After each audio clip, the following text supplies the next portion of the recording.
What is going on, Ranger fans and hockey fans? Welcome to an afternoon edition of 407 Rangers. It is your host, Raymond Tapia. Make sure you leave a like, subscribe, and a comment. Turn on your notifications when I'm about to go live, upload highlights, things of that nature. Now, I know I'm just randomly doing this out of the blue, but the, I got to talk about exactly what I said was going to happen last night in MSG Network's broadcast. Now, Steve Valiquette and Henrik Lundqvist, they can't even hide it no more. They can't because it, when you're starting to lose not just the locker room, but now you're losing the broadcasting room, it's saying a lot because now if you're James Dolan, not only are you starting to lose the team that you own because they don't give a fuck about that GM, those players are just acted super entitled and spoiled.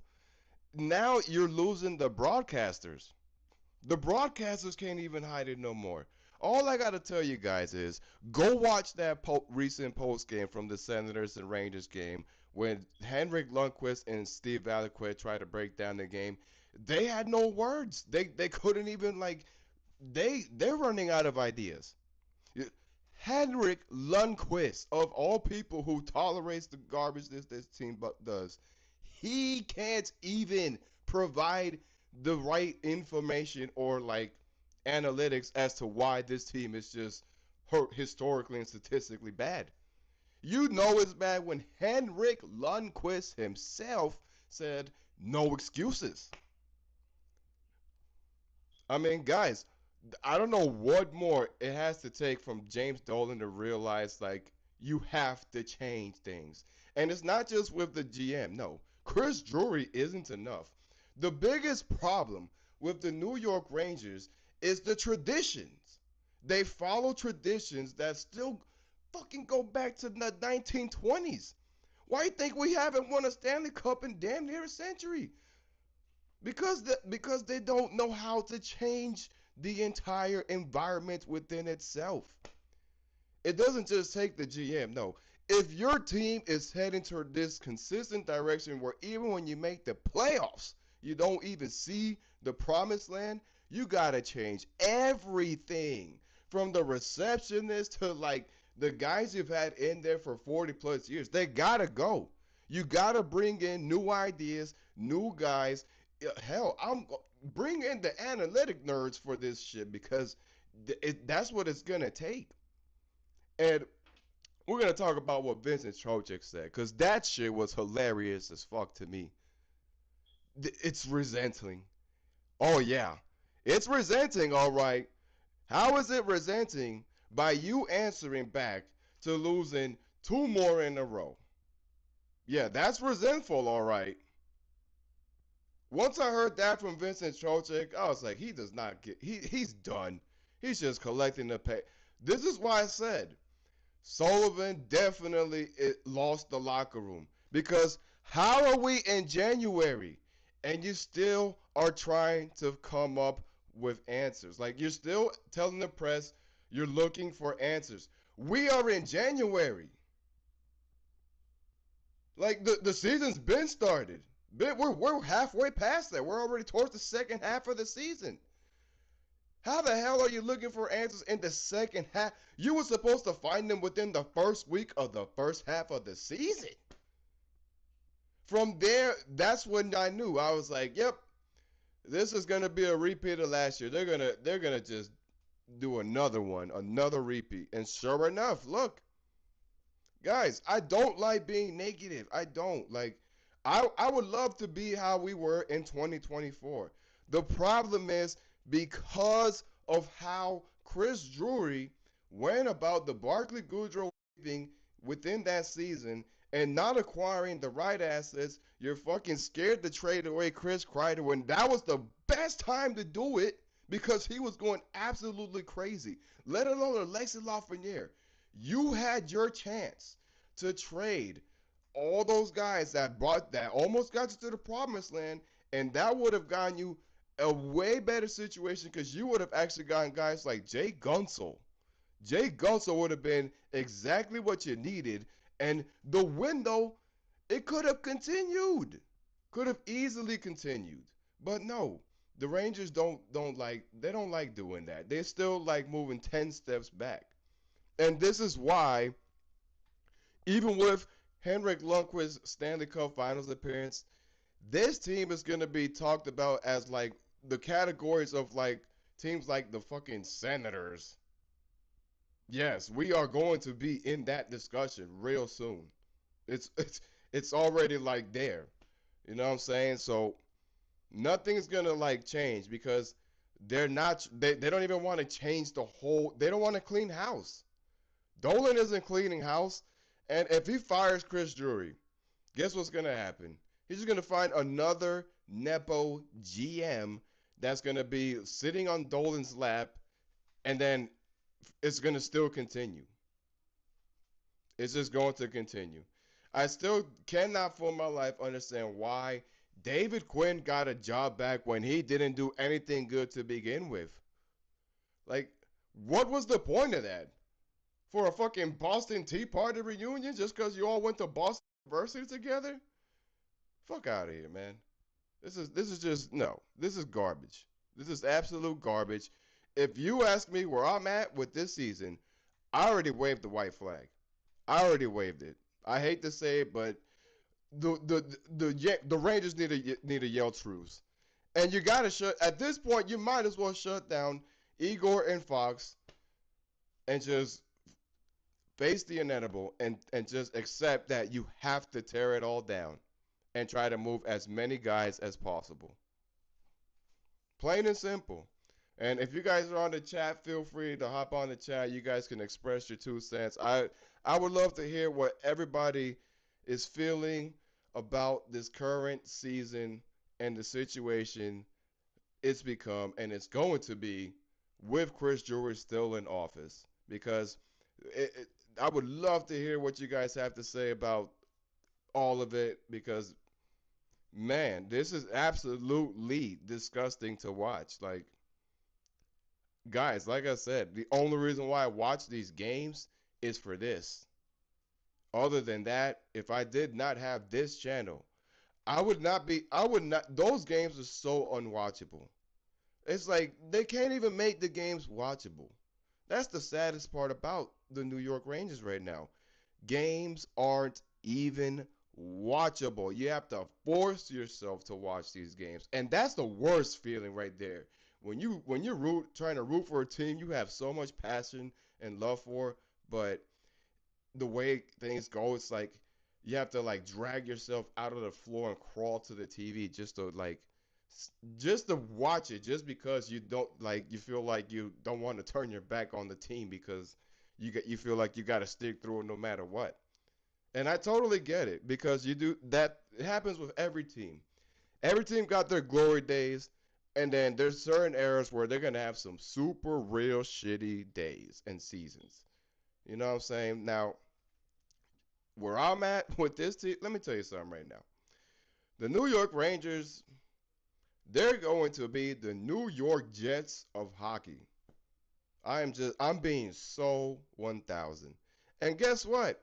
The Islanders, the way they're going, the way they're shaping up their future, those fans have every right to laugh at us because guess what? That team across from Long Island is going to be hoisting the cup before the Rangers do.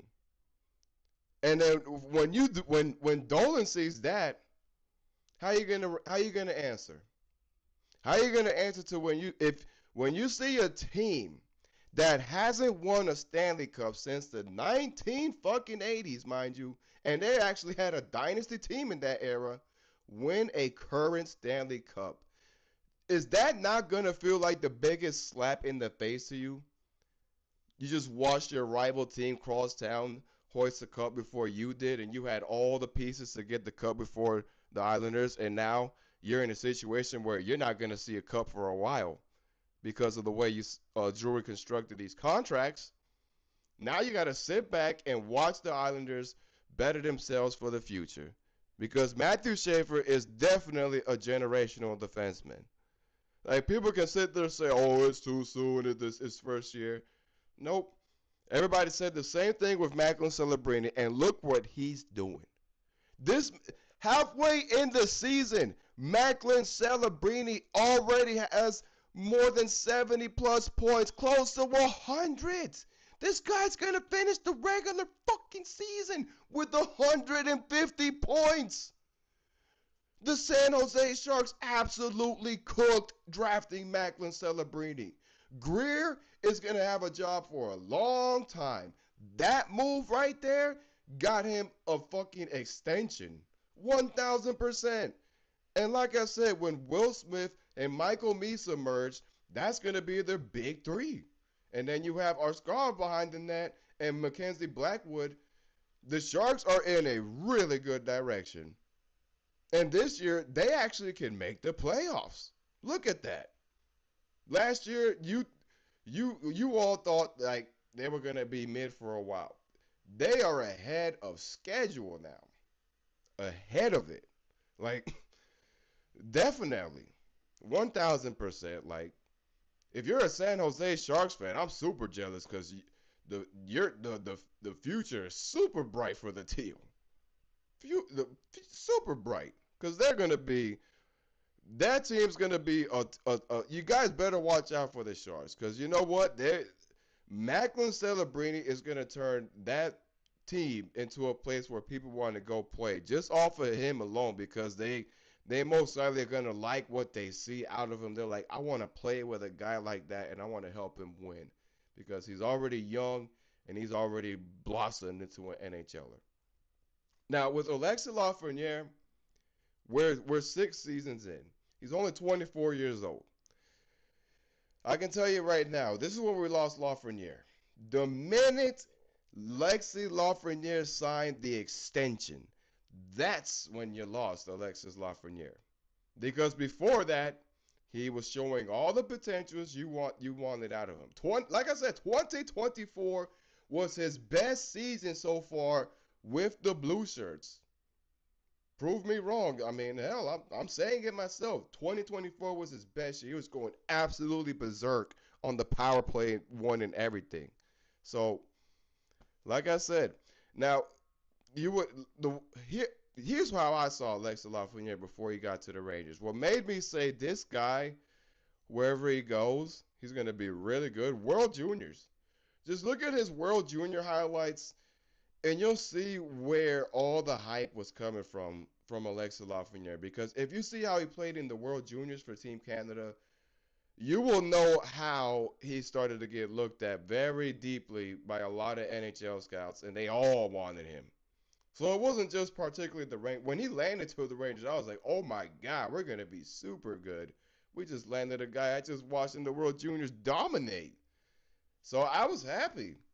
But right now, I don't know if I can be happy. I mean, I'm glad he got a goal last night. Cool, but it's like, bro, what is going on? Like, is the locker room like downing you? Are you like I don't know. I don't know if Alexis Lafreniere has any interest with playing New York Rangers hockey with the current roster that's around him. Because I'm sure he would love to like keep playing and doing good, but it's definitely the locker room. Like JT Miller is probably pulling them all down with him. Like he's like, well, if I'm checked out, you guys can all be checked out. It's okay. It's okay. We can all quit together. I'm the captain. I'll lead the way. I'll show you guys how to scoop low every game. That's what you're seeing out of JT Miller. I mean, that's what it is. JT Miller is showing how much of a cancer he is in that locker room. Plain and simple, like just cancerous. And the cancer was already there in the locker, but now it's like there's an extra tumor added into it. So now it's like you got twice the abysmal in there. And I'm sure Mike Sullivan at this point, you got to ask yourself, are they coachable? Because it seems like to me Mike Sullivan doesn't even have a care in the world to go. Look at the highlights from last night too. I just want you to look at the reaction from the New York Rangers bench. Nobody had an iPad out trying to work a play. Nobody was yelling, fussing with each other. Everybody was just sitting there all like all like fucking pouty face and not even talking or nothing. It's like, come on, bro. That's how you guys answer to each other. You don't try to figure out how can you spark something up. No, instead it's like, well, if you're done, I'm done too. Let's all just be done. That's the chemistry we get.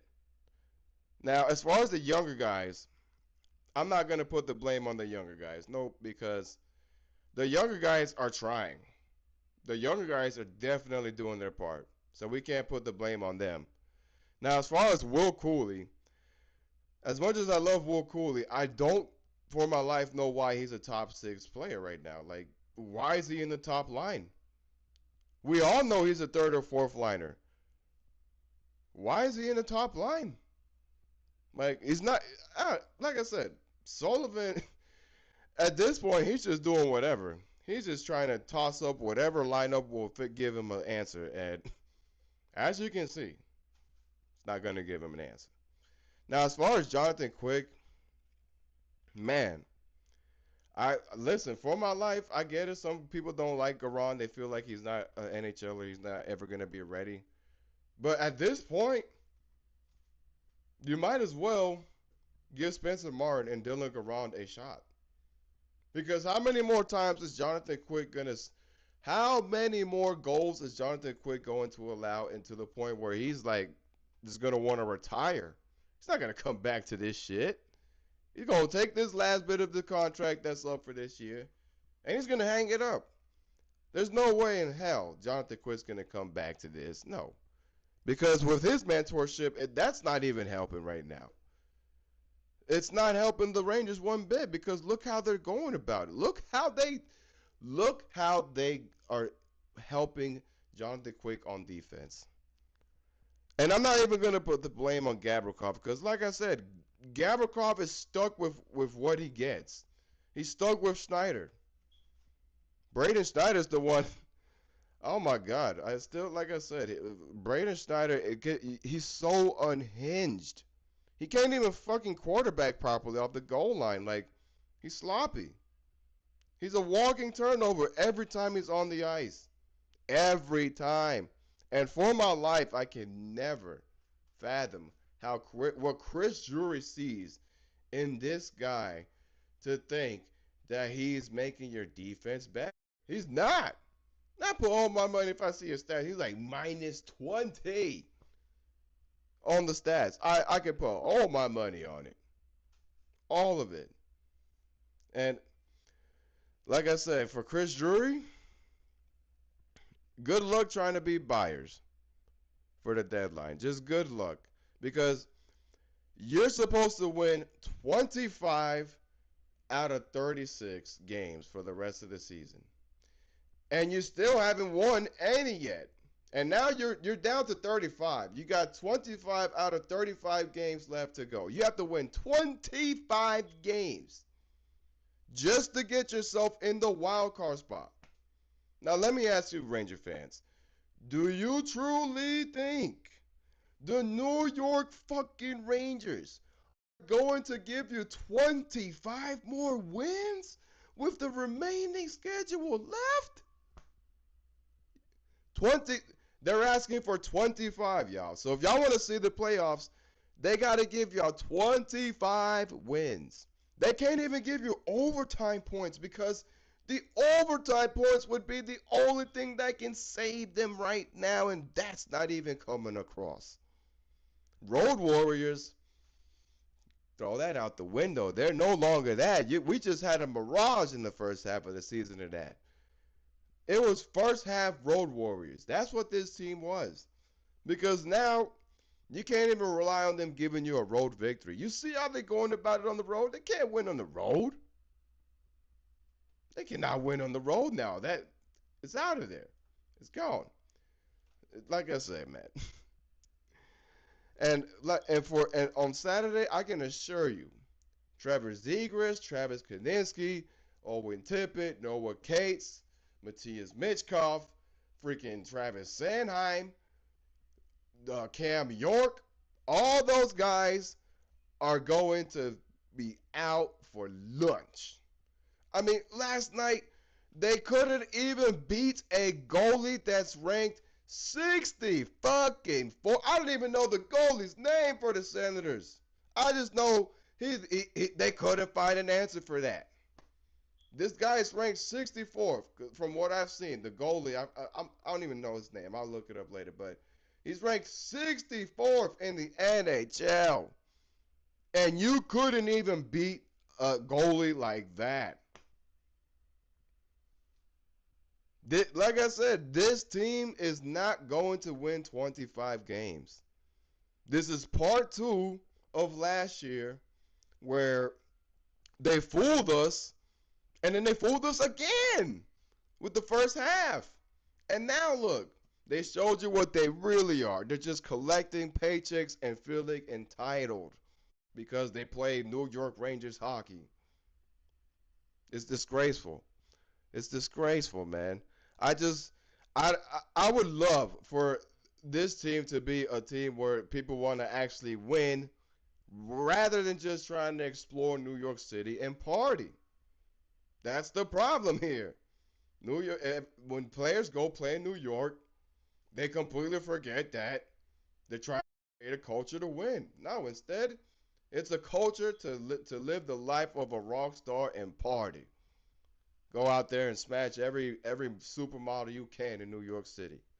That's the life of a New York Ranger. And hey, I don't blame him. If I play for the Rangers, I got it like that. I'm gonna be doing the same shit too. I'd be right if I'm back in New York City and I play for the Rangers. I'm gonna wild out. I'm gonna act stupid because I'm in New York. I can do whatever the fuck I want, and I'm getting paid to do it. Of course, it's New York City. There's so much shit to do out there. It's endless, endless possibilities in New York City. Endless possibilities. So until they can turn that around to where they're in a big city, big market, and rather than creating the party, you save the party when you win. That's when things will be a little better for this team. But until then, this is what we're going to be stuck with. We're going to be stuck with these entitled guys who pretty much like cry to the GM to want people out, and then the GM doesn't have any set of stones, and he lets the players just take over, do whatever they want. That's what's happening right now. Chris Drury been lost to players. Been lost to players. That's why they're doing whatever they want. That's why they're losing so many games. They don't care about Drury. They don't care. And for all we know, that could be the case. That could be, for all I know, every time they've been hearing those fire Drury chants, it's got to be music to Panarin's ears because Panarin does not like Chris Drury. It's 100% music to his ears. And as I said, Panarin, that's going to be the toughest one you got to deal with because how are you going to approach him to ask him where he wants to go? Now, as far as where he can go, if you ask me where he fits, I'd say he can go to like Colorado, Detroit, or even Minnesota. Go boost up the roster even more with Quinn Hughes and Krill the Thrill and let him play with his best friend. Because those are probably the three like teams that you can more than likely, ship out Panarin to so he can at least be in a situation where he can finally like be in a winning potential team to at least put himself in a spot where he can one day hoist the cup because he deserves it. He definitely deserves that. He's aging, so at least put him in a spot where he can win. Because he's not gonna win here. Now, if he even signs an extension here, he's just he's just gonna be here to have fun. That's it. Like if Panarin comes back here, it's not gonna put him in a situation to win. It's just gonna put him in a situation where he can collect his paycheck and explore around New York City with his wife and family. Still, be the bread man in New York. That's what's gonna happen. I mean, guys, embrace it because we're going to be mid for a while. For a while. Maybe get a couple of playoff appearances, but As far as like the contracts and the abysmal, oh yeah, it's not gonna stop. It's just not gonna stop. I don't know how many times I gotta say it, discuss it, and tell you. Is it like I'm just glad the casuals have finally caught on and realized we weren't talking crazy this whole time. We've been trying to tell you. We tried to tell you. That's just what's going to happen. So it is what it is. You know what I'm saying? But guys, I'll give you my final thought because I think that was enough to say for today. As far as the New York Rangers, we already know. Like, just hang it up. Hang up the season. Shut down Igor and Fox. Because even with them coming back, like, what are you gonna do? You think you're gonna win 20? You have to win 25 games, and even if you do get Fox and Igor back, then you got to win 25 in a row. Because it's not happening. Good luck gaining those 25 wins. Good luck. And as far as Dolan, Dolan is just, it's either everything is going in one ear, out the other for him, or he's just being super naive and in the denial with his absolute self. And he acts like his own shit doesn't stink. Gotta be. That's the only thing I can come up with. Like, a lot of these guys think their shit doesn't stink, but it smells like gold. And until then, you're gonna keep seeing the shit stinker. And Dolan's the only one in control that can literally clean the entire house. The entire house. So at this point, it's all on James Dolan. If James Dolan really cares about his playoff revenue, you got to change something because you're not getting any playoff revenue for the next couple of seasons. Not with this core and not with this GM. Good luck with that. So as always, y'all, thank y'all for watching. I will have the Ranger highlights on the way, unfortunately, but I will definitely keep y'all posted. Probably do another video this week or tomorrow and still figure out what else has been talked about or said. But as always, thank y'all for watching. Hit that like and subscribe. Just hang in there, fans. Hang in there. I know it's rough, but we got to just pray for better outcomes and better changes at some points. Hopefully, immediate ones. So, let's go, Rangers. Fire Drury. Sell, sell, sell.